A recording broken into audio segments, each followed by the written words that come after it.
para sa mga yes friend kong malayo ang minamahal, Magkabilang Mundo by Jaira Liam. Yes friend, kasama niyo pa rin ako, nag-iisa Ganda Wanda dito sa 101.1 Yes FM. Ikaw ba yes friend? Papayag ka na nahanap mo na si The One pero hindi mo naman siya nahahawakan? Kaway-kaway sa mga milya-milya ang layo, no? Pero grabe, mas matibay pa sa relasyon ng mga magkakalapit dito. Diba? Iba magkasama na. Nako, nagloloko pa din. Nakakabilib ho kayo yung mga ganyan. Minsan dyan mo nasusubok na kapag malayo ba siya, siya pa rin? O kapag malayo ka, ikaw pa rin? Ako hindi ko kaya yan. Kung pwede lang gawing keychain para makita palagi, gagawin ko talagang keychain.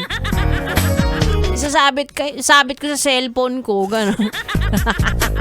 Diba? Kaya palakpakan nyo ang inyong mga sarili na kahit hindi nyo sila nakikita, iisa pa rin ang inyong nararamdaman. No? Ayan, sa mga LDR.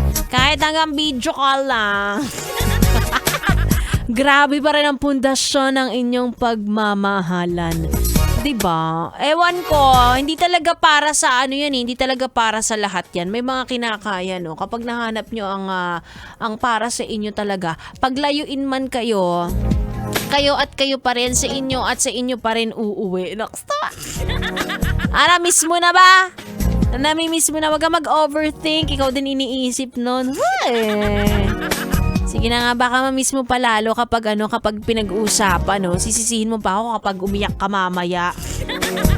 Diba? Anyway, sa aking pagbabalik, eto, tanungin natin siya kung anong take niya sa LDR kasi parang marami siyang ambag.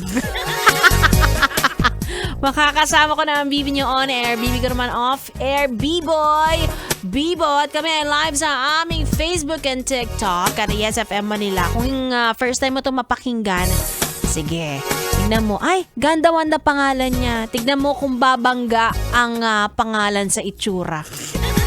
Ikaw na ang magsabi. Hindi na ako magsasabi niyan, ha?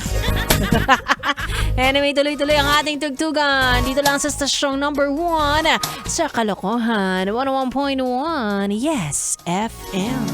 101.1 Yes FM.